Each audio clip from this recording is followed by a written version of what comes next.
प्रदर्शन जो आपने जो कल देखा है वो प्रोटेस्ट हुआ है।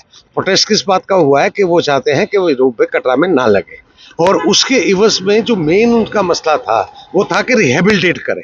और रिहेबिलिटेट का शायद आपने देखा भी होगा, कल बोर्ड मीटिंग थी।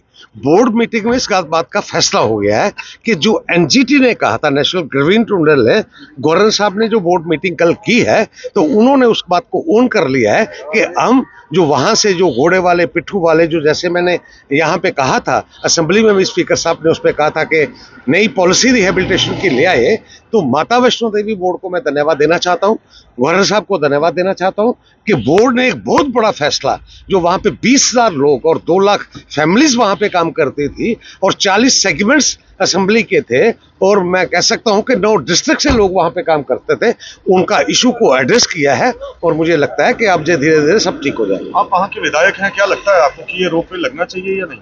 बिल्कुल लगना चाहिए रोपवे। मेरी एक बात सुने, प्रदर्शन किस बात का है? मेरी दुकान का काम कम हो जाएगा तो इस बात का प्रदर्शन है। प्रदर्शन मतलब कि उसका बेस क्या है? और रही बात वैष्णो देवी पर दर्शन करने वाले जो आते हैं लोग, वो पूरे हिंदुस्तान से आते हैं। माँ वैष्णो देवी मेरी कटरा वालों की, 4 दुकानदार वालों की माता है कि वाह, ये पूरे हिंदुस्तान की माता है। बाहर तक के लोग आते हैं। माता वैष्णो देवी के यात्रा मतलब के सुखमय हो, मतलब के पेरेंट्स को मैं ले जा सकूं, वहां पे डिसेबल्ड लोग जा सके, जो लोग, जिन लोगों को चॉपर की टिकट नहीं मिलती तो वो जा सके, जिनको बैटरी कार नहीं मिलती वो जा सके, ये उन लोगों के लिए रोपवे है। ये आने वाले वक्त में मेरा तो मानना यह है कि लगने के बाद ये लोग जो आज इस बात पे कन्फ्रंटेशन में हैं, वो भी महसूस करेंगे कि हम गलत थे। पालकी और घोड़े पिट्ठू वालों को उनका काम जो है कहीं ना कहीं इस रोपवे से कम हो जाएगा। बिल्कुल होगा, बिल्कुल होगा, क्योंकि जब आप फेस आउट करेंगे इनको पूछे बिना, तो उनका तो काम कम होगा। और उसी को काम को कम होने के मद्देनजर गवर्नमेंट ने एक रिहेबिलिटेशन पॉलिसी 2018 में बनाई थी। वो जो थी वो नाकाफी थी। उसमें लुभावने वायदे थे सिर्फ कि आपको PMGSY का घर दे देंगे, आपको वो दे देंगे, आपको वॉशरूम दे देंगे, जो इम्प्लीमेंट ही नहीं हुई। और उसमें एक जो कंपोनेंट था वो फाइनेंशियल कंपोनेंट था। जो फाइनेंशियल कंपोनेंट था वो था ही नहीं, क्योंकि वो श्राइन बोर्ड ने माना नहीं उस वक्त। और जो कल की बोर्ड मीटिंग हुई है बोर्ड में, तो उन्होंने इस बात को माना है कि वो फाइनेंशियल एंगल से एनजीटी के मुताबिक उनकी मदद करेंगे, और जिससे वो लोग जो हैं, जिन्होंने हमारे यात्रा में 4 चांद लगाए हैं, वो लोग हैं जिन्होंने मेरे बुजुर्गों को कंधे पे बैठा के वहां पे ले गए हैं, जिन्होंने माता के जयकारे लगाए हैं, और वो मैं दावे के साथ कह रहा हूं कि वो मेरे दूसरे समुदाय के हैं। 90% वो लोग हैं, और पूरी स्टेट्स और 9 डिस्ट्रिक्ट से लोग आते हैं।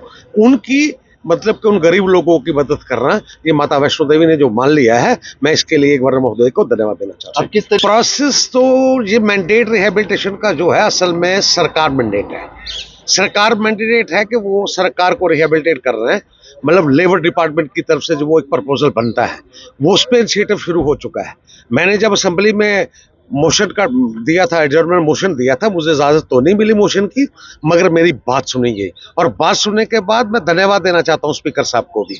उन्होंने भी गवर्नमेंट को हिदायत की थी कि आप इस पे काम करिए। और मैं डिप्टी CM को भी धन्यवाद देना चाहता हूं। उनको जब मैंने रिप्रेजेंट किया आज से 3 दिन पहले, तो उन्होंने भी अपने डिपार्टमेंट को, सेक्रेटरी लेबर को कह दिया कि आप इस पे काम करिए, और वो काम करना शुरू हो चुका है। वो एक कंपोनेंट था, वो सरकार जो थी नॉन फंक्शनिंग, मतलब कि बाकी चीजों का 2 कंपोनेंट थे रिहेबिलिटेशन में, पुरानी वाली में, एक फाइनेंशियल था, एक नॉन फाइनेंशियल था। तो उस पे काम शुरू हो चुका है, और जो अल्टीमेटली जब रिहेबिलिटेशन पॉलिसी बनेगी, वो एक पेज पे दोनों लोग आएंगे। एक तो माता वैष्णो देवी श्राइन बोर्ड, और एक यहाँ की सरकार जो है वो आएगी। और ये मुझे जो लगता है खास तौर पे, ये उन लोगों को पूछ के बननी चाहिए, उनको सहमति से बननी चाहिए, जो उनको लोग को रिप्रेजेंट करते हैं। MLA होने के नाते तो मेरी बात अलग है, मगर वहां पे भूपिंदर सिंह जी जो इनको लीड करते हैं आज से 20 साल से पहले, आज भी वही लीड कर रहे हैं, जिनका मतलब कि जिनके मतलब के कह सकते हैं वो सर्वा हैं। सरकार को चाहिए कि जब ये पॉलिसी बनाए, तो कम से कम जो उन लोगों को रिप्रेजेंट करते हैं, उनसे बात जरूर करें। ठीक है, थैंक यू सर।